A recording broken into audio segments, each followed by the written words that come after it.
Doctora, muchas gracias por estar aquí. Gracias, Fernando, por el espacio también. Bueno, hay un caso que ha llamado mucho la atención, que es este caso de 3 policías, 3 efectivos policiales que han estado involucrados en delitos. ¿Cómo ha sido el tema? Sí, es un tema delicado por el tenor de los hechos que se ventilan y por la calidad de las personas involucradas, porque son funcionarios de la fuerza, claro, con los que nosotros incluso como Fiscalía hemos cumplido tareas durante, yo podría decir, una decena de tiempo, porque bueno, naturalmente que la autoridad policial por el Código de Procedimiento cumple funciones a requerimiento del Ministerio Público Fiscal. Claro, es decir, son auxiliares. Son auxiliares, claro, porque tienen una capacidad operativa y están dotados de recursos que nos permiten llevar adelante la investigación penal preparatoria y actuar en forma conjunta, por el bien común. Claro, obvio. Y bueno, lo que nos sucedió en este caso es que a raíz de un hecho previo, que había sido una estafa, un ardido articulado con respecto a una persona que incurre en error para realizar un acto de disposición patrimonial, empiezan a surgir una serie de inconsistencias en el relato de un testigo. Ajá. Estas inconsistencias en lo que era la disposición testimonial nos llaman la atención, es decir, nos alertan acerca de algún tipo de irregularidad.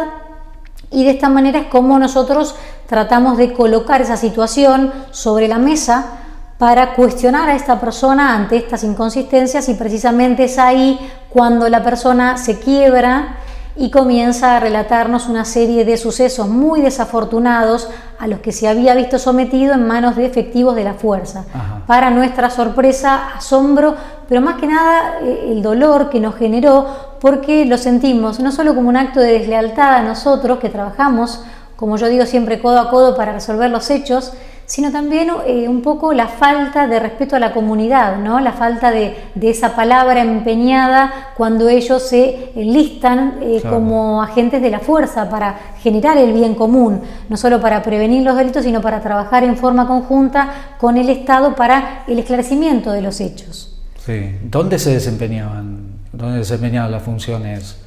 Los efectivos en la comisaría seccional primera. En la primera. Sí. En la primera. Todos. ¿Y qué cargos? Tenían cargos importantes. Ajá. De hecho, uno de ellos se desempeñaba como jefe del Servicio de Investigaciones de Calle, con un conocimiento muy cabal realmente. Siempre tuvo un desempeño muy destacado como policía en cuanto al conocimiento de las personas, es decir, una persona a la que se le podía encomendar la investigación respecto de determinado modus operandi, y tenía como mucha perspicacia al momento de establecer quiénes podían ser los potenciales autores de un hecho o cualquier otro tipo de grado de intervención delictiva que prevé el Código Penal. Claro. Así que contábamos a diario con su presencia y con la comunicación y la inmediación constante con estos 3 efectivos. ¿Y esto supone que no sería la primera vez que habían cometido este tipo de hechos? ¿O? Es decir, tomando en cuenta que nuestro Estado es un Estado democrático, sí, que tiene por raigambre constitucional el principio o el estado de inocencia del que goza toda persona, yo hoy no podía atreverme, sin estar en falta, a afirmar algo de esta naturaleza. Yo lo que puedo decir es que de la cantidad de hechos que uno va tomando conocimiento, estos son los hechos que hoy podemos acreditar, claro, con elementos de cargo incriminantes que nos permiten señalar a estos 3 efectivos con respecto a estos hechos que estamos nosotros ahora sustentando como acusación. Claro. En sí, ¿cuáles fueron los hechos? Los hechos son hechos de diferente naturaleza porque afectan bienes jurídicos diferentes, es decir, el Código Penal, sí, a lo largo de sus capítulos y títulos va protegiendo diferentes bienes.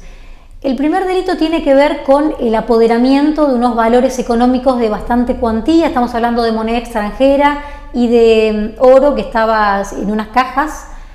¿Eso fue en un allanamiento? No, eso fue en el marco de un procedimiento, sí, que era un operativo cerrojo. Ajá. Que estaba desplegado con el fin de poder interceptar a una persona que estaba trasladando los valores, que quiero destacar, siempre surgió de la causa la ajenidad de la persona con respecto a la intención de ese hecho que termina desapoderando a la primer damnificada, ¿sí? Claro. Es decir, él era un mensajero, si se quiere, utilizado como un instrumento para traslado. Ellos lo que hacen es interceptarlo en el marco de este procedimiento operativo cerrojo en el que no estaban comisionados, y de esa manera lo escoltan en un camino. En el interín, uno de ellos se evade con estos valores y los restantes lo bajan a la sede de comisaría, donde comienzan a hacer inserciones de atestaciones falsas en un instrumento público. Ajá. Es decir, que ya tenemos, a lo que voy relatando, un robo agravado por ser cometido en banda, porque son 3 los sujetos activos, y por otro lado ya vamos teniendo falsedades de tipo ideológicas que tienen que ver con afirmar falsedades en un instrumento destinado a hacer fe respecto de lo que tiene como extremo material. Además de esto, lo conminaron a esta persona a que tuviera que sostener este relato, es decir, bajo advertencia de un mal futuro, se lo hizo sostener un relato naturalmente en contra de su voluntad, y la persona se vio en una situación muy importante de menoscabo. ¿Por qué? Porque esto está agravado por la condición de los sujetos activos, que tienen un rol determinado que les permite ejercer un determinado poder y una determinada situación de preponderancia con respecto a la víctima, que naturalmente se vio mucho más desprotegida. Claro. ¿Y cómo sigue la causa? Bueno, hoy como novedad en cuanto a actos procesales puedo decir que las defensas técnicas de los 3 efectivos policiales solicitaron la excarcelación, porque nosotros requerimos su detención, que fue otorgada por autoridad competente. Sus defensores plantearon la excarcelación, es decir, que transiten en libertad el proceso, y en el día de la fecha fue denegada por el juzgado de garantías en primera instancia. O sea, siguen aprendidos. No, detenidos. Detenidos porque ahora. la aprehensión sería una primera medida de coerción que es menos gravosa. La detención es un poco más gravosa. Sí. Y lo que tienen ahora las defensas técnicas es la posibilidad de articular una vía recursiva de apelación. Tienen 5 días para que la Cámara, en todo caso, establezca si revoca el pronunciamiento de primera instancia o mantiene a estas personas en calidad de detenidos. Claro, este tipo de situaciones, de casos, ¿qué pena tiene? Las en penas, general, digamos. las penas son penas elevadas, son penas que van de 3 a 10 años. En realidad se hace concurso de delitos. El concurso de delitos, lo que quiero dar a entender, no es que se suman las penas de manera aritmética o de manera cuantitativa. Es un sistema composicional en el cual se parte por lo general de un término medio entre los mínimos y los máximos de la pena, y luego se asperjan las penas de acuerdo con el grado de injusto cometido y las circunstancias que rodean el caso. Claro. Es un juicio de determinación individual de la pena que luego lo va a realizar el órgano de juicio pertinentemente cuando se formule la elevación fiscal a juicio. Bueno, una situación compleja, ¿no? También para ustedes. Fue una situación, como decía, compleja. Dolorosa también, ¿no? Sí, fue compleja, fue dolorosa, porque bueno, uno al trabajar con ellos puede conocer incluso una parte de su vida. No es que teníamos una intimidad o una relación digamos, de asiduidad, pero sí el hecho del vínculo, como cuando uno tiene un compañero de trabajo y conoce algunos aspectos de su vida. Por lo tanto, esa cantidad de años que hemos trabajado juntos, que hemos compartido procedimientos y hemos estado luchando desde el mismo bando, nos hizo sentir que se habían trasladado al bando opuesto. Así que sí, fue una sorpresa muy, muy ingrata. Doctora, también le ha tocado el caso Pacheco, de General Pinto. ¿Cómo está la causa? Bueno, la causa... ya 2 meses casi, ¿no? Exacto, casi 2 meses.